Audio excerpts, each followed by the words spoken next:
Hi folks, you're with Tacitus today at your Pushback channel, and thank you for joining this radio live stream.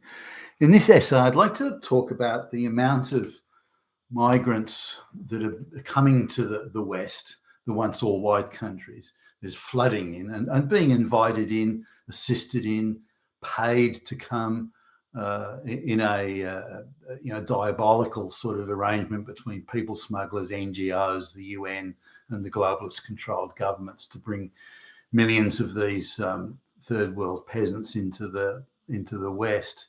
Now, I guess the amount of these migrants actually want to become Western citizens, to integrate into Western society, and to become part of the Western cultural scene is actually very few. There are some, but certainly the ones coming today that have been coming recently, really over the last 20 years, very few want to integrate or assimilate. And this attitude is very much assisted by the globalist propaganda that says you don't have to assimilate. Multiculturalism is the go here. So don't assimilate. Don't try and become part of the society. Now, so what's interesting is how many of these migrants, particularly the ones from, say, the subcontinent or even parts of Africa for that matter, want to create an ethno-state within the West. So within Australia, for example, there are various groups of Hindus and that sort of thing that want to create an ethno-state in Australia. They either want to come over in sufficient numbers where they're the dominant population, or if not the dominant population in terms of numbers, they want to have an ethno-state within Australia, but also an ethno-state, various ethno-states within other areas like Canada, the Indian ethno-state in Canada, the Indian ethno-state in England and Australia and New Zealand and so on. Now, if that's not an alarm bell ringing at high pitch, I don't know what is, but there you have it. Now, these people see it as an entitlement. They don't see it as something, if we ask nicely, you may grant it to us.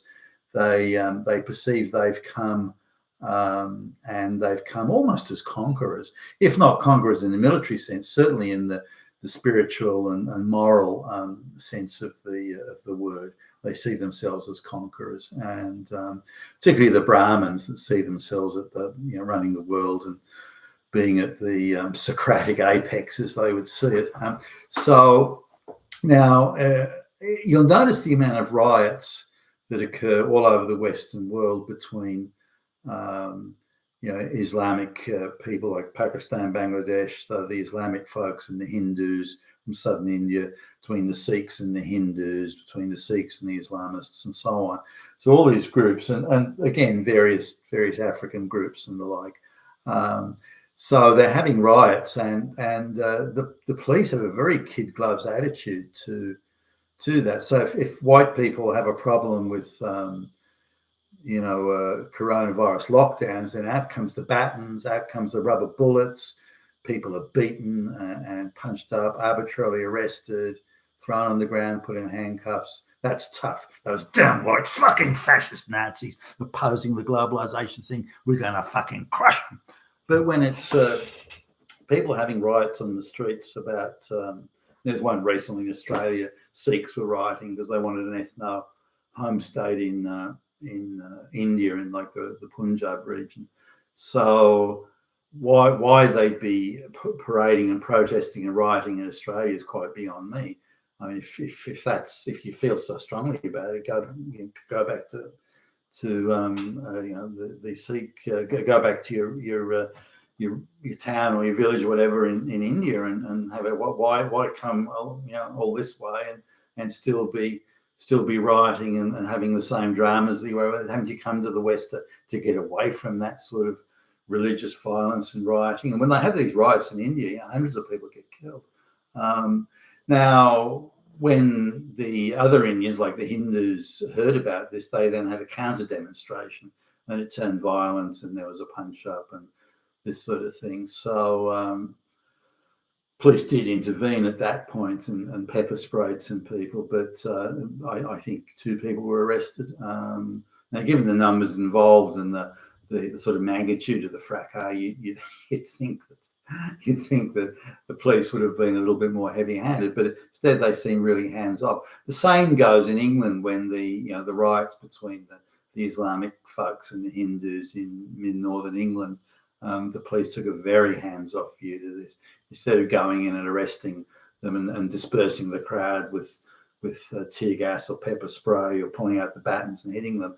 Instead of that, which is something they were more than happy to do with the white people in the COVID, any majority white demonstration like that, unless it's globalist sanctions, the police are extremely brutal to the white folks, but very kid gloves to the brown and black folks. So, and this is the dual system of justice and policing, and the dual application of the rule of law that we see these days all over the Western world, and it's a great tragedy that it's come to this.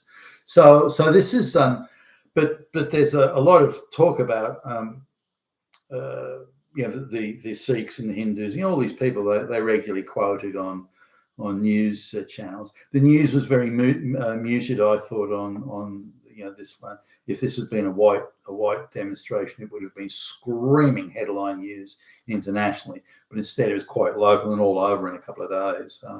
There was none of this milking it continually, a week afterwards to get the race grift benefit or anything out of it. So,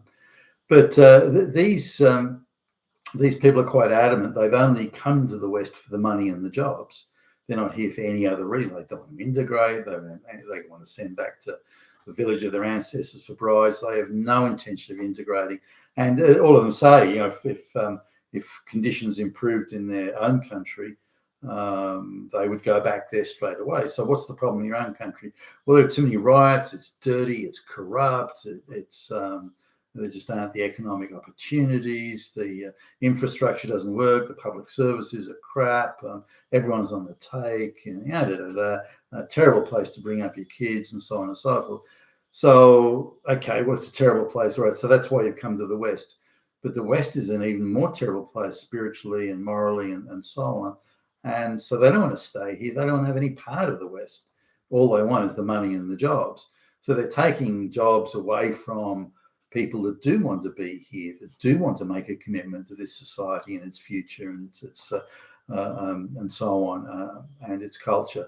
So why the West would engage? Because that's quite a destructive sort of approach to things.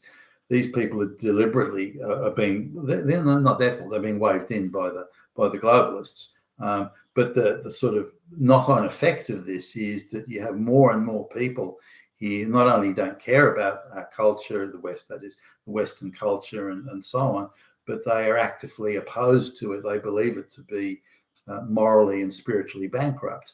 And they're coming here to take money away from our culture and our society when they have no intention of participating in it or being part of it.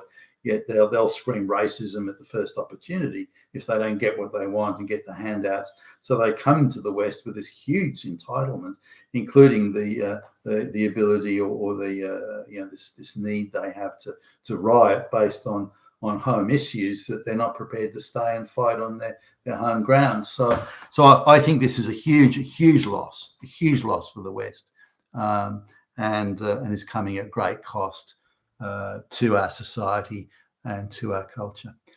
Being with Tacitus today at your Pushback channel. Thank you for listening.